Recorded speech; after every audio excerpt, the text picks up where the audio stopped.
I feel great. It's pretty cool. All the metrics. Okay, do I start?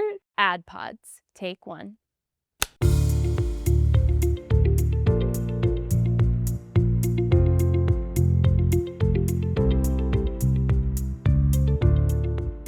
Streaming has completely changed how people watch TV and how brands reach those people.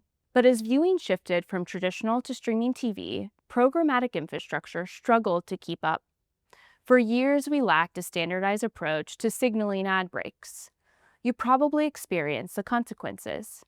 Have you ever turned on your TV, started streaming your favorite show, and then ever seen the same ad over and over? It's frustrating to viewers, but also to media owners and buyers.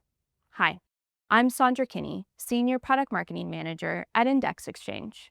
Let's talk about how the new ad podding features in OpenRTB 2.6 have transformed ad breaks in programmatic streaming TV, and what that means for media owners, buyers, and tech platforms.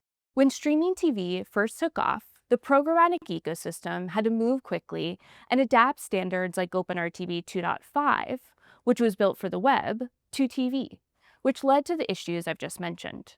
Fast forward to today, with version 2.6, we finally have the standardized tools to make streaming TV transactable at scale, notably with the advancements of ad pods.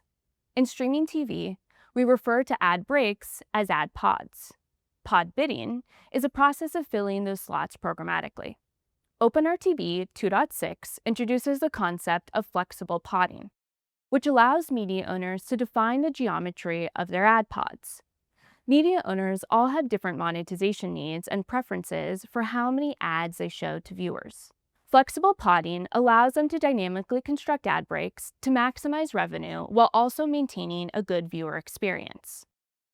There are three types of ad pods. Structured pods contain a fixed number of ads, all with set lengths. The media owner sends a request with a precise definition of exactly how they want the pod returned. With dynamic ad pods, the media owner communicates the total pod duration, with flexibility in the number and length of ad slots. Buyers can return a slate of 10, 15, 30, or 60-second ads, or even a 90-second ad to fill this break. The media owner then constructs the pod in real time, depending on the demand they get back. Hybrid pods combine structured and dynamic pod features. For example, there could be a flexible number of ad slots for the first 60 seconds, with a fixed 30-second slot at the end. A media owner could offer a programmatic guarantee for one ad slot, while allowing for flexibility in the remainder of the pod. At first, adoption leaned towards structured pods, but the market has largely shifted to dynamic pods. For media owners, the shift is critical because it increases competition for inventory, boosts yield potential, and still gives them the levers to balance monetization with a smoother viewing experience. Let's look at the OpenRTB fields that enable pod bidding. In a bid request, the pod duration field defines the total amount of time in seconds that buyers may fill for the dynamic portion of an ad pod. The minimum duration and maximum duration fields specify the allowable time range in seconds for buyer bids on a given ad slot. Or sellers can use the required duration array to specify the precise allowable durations for each ad position.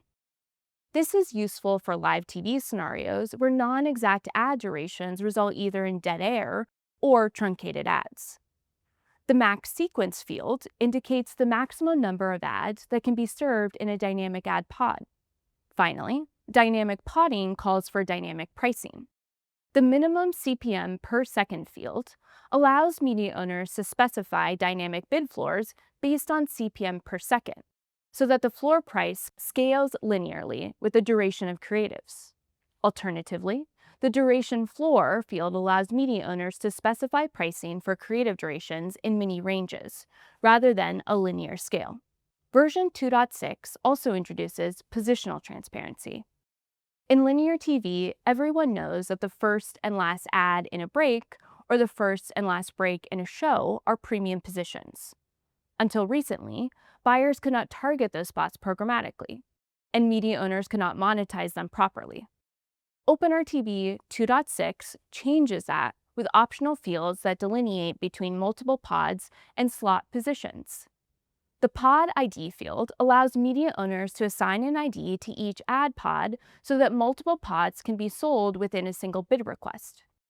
Pod sequence indicates whether a given pod is a first, last, or somewhere in the middle of a program. Slot in pod defines the position of an ad slot within a pod. For example, whether it's a first, second, or last slot.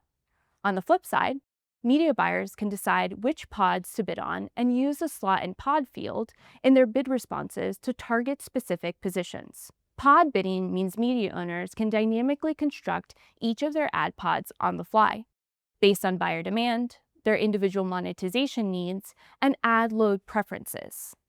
This creates more options around balancing ad revenue with ad volume and the viewer experience, while introducing more control around yield optimization. For example, if a media owner has a target revenue for a full show or stream and manages to make that target revenue within the first few pods, they could decide to omit or shorten the remaining ad breaks. What's more, these ad podding capabilities make programmatic more efficient and sustainable.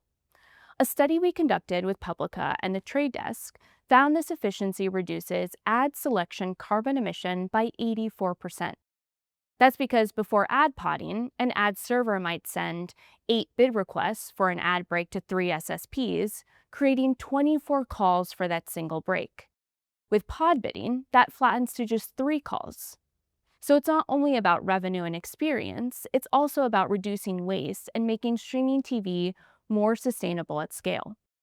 Standards like OpenRTB 2.6 are instrumental in helping streaming TV industry realize the full benefit of programmatic advertising. Media owners can maximize yield, buyers can make the most of their media investment, and viewers benefit from a better experience. Standards and protocols continuously evolve along with the industry needs. For example, we're now working with other leaders in the industry to enhance standardization around live events and streaming.